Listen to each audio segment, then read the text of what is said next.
People see Florida, dead heat. Nevada, dead heat. And everyone says, the race is tightening.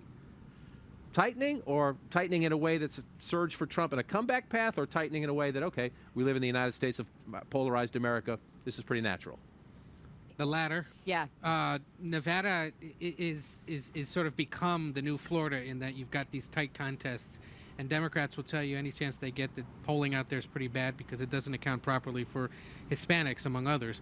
Florida being tight, I mean, look, the sun came up today, and the Pope's still Catholic. That's the way it works. So we're just going to have to It was the closest state between Obama and Romney was Florida. Right. Ohio was also very close. North Carolina went back and forth. The states that, if you put that map back up, the states that are gold, that are toss-up states, are the states that we always come down to in the final week. So in one regard, you could say, again, Trump's in a better position today than he was last week. But last week, he was in an incredibly deep ditch of his own digging because of that Access Hollywood tape and then the women coming forward.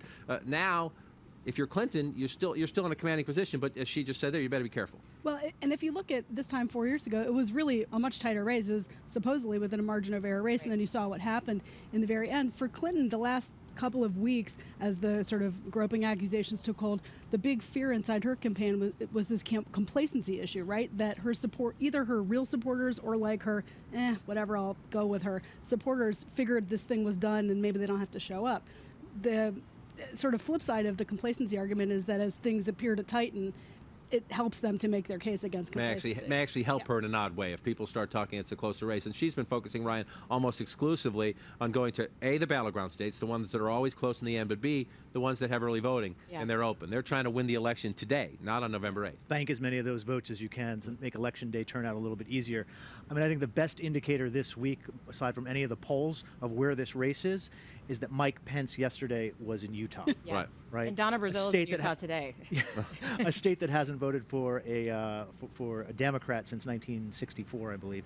The map that you just put up, I believe Trump has to win all of those toss-up states. The ones that even if he wins them all, it's not enough. We'll get it. He still needs New Hampshire. He still needs several others. So he's got to sweep those.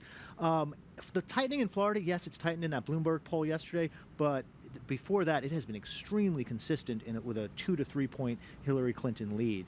It will come down to the wire, but as you said in the opening, it's gone from impossible to improbable. Impossible to improbable. And if you talk to Republicans in those states where there's battleground settle races, you go to North Carolina, you go to Florida, you go to Ohio, you go into Nevada, and most of them tell you they think if it's close, Clinton will win at the end because she has more money in the bank in the final days and she has a superior campaign organization, nuts and bolts. Another way Donald Trump knows he's losing, he's suddenly doing interviews with networks other than Fox News. He talked to our Dana Bash yesterday when he was in town. Today he's on Good Morning America with his wife Melania. Listen here, the conversation George Stephanopoulos asking about what was it like between Donald Trump and Melania Trump when all these women came forward and said Donald Trump inappropriately kissed them or touched them.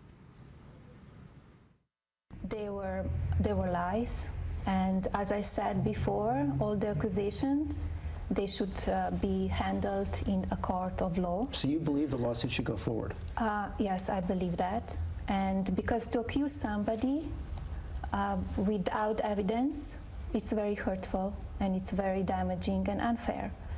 And but honestly, do we still need to talk about that? Let's talk about jobs. Let's talk about secure our border.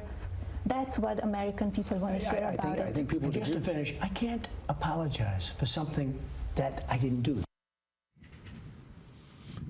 Interesting there. Number one, again, proof that Donald Trump understands that he's doing mainstream media. He's bringing his wife on with him to try to soften up his image some. He understands the dynamic of the race just by being there. You know that. But number two, first, Melania Trump saying, yes, she agrees her husband should sue his accusers, something he said repeatedly on the campaign trail in recent days, and his staff has told him to stop saying, stop talking about that. But then she does the pivot even better than Donald Trump. Let's talk about jobs. Let's talk about the things the American people want to talk about. Maybe he should bring her out in the campaign more. Which begs the question, where has Melania Trump been? Where she could potentially have helped stem the bleeding that Donald Trump has been going through since these women have come out and accused him. She did come out. She did do an interview a week or two ago. However, it's so late at this point to have her sitting next to her husband talking. Why wasn't this done immediately? And it's a question that we haven't really gotten a good answer from the campaign. Hey, I also think when your posture, which I guess it has to be, is I can't apologize for something that I didn't do, you are just taking off the table a whole bunch of voters for whom if you addressed it in a more nuanced way, perhaps you could bring them back into the fold. What I didn't do encompasses potentially as every single accusation that's been made, and they're a completely different range of accusations, some of which seem to have more evidence behind them than others. When you say I can't apologize for something I didn't do, what you're saying is I have nothing to say to any of the people who I could still persuade for whom this is the pivotal issue. Right, and he says that in that interview taped at the new Trump International Hotel up the street from us here in Washington. At the event yesterday, he gave Newt Gingrich an attaboy for essentially God. getting into a public fight with Megyn Kelly, who Megyn Kelly was simply saying the conduct of people running for president is newsworthy, and we will discuss it. Thank you very much, Mr. Speaker.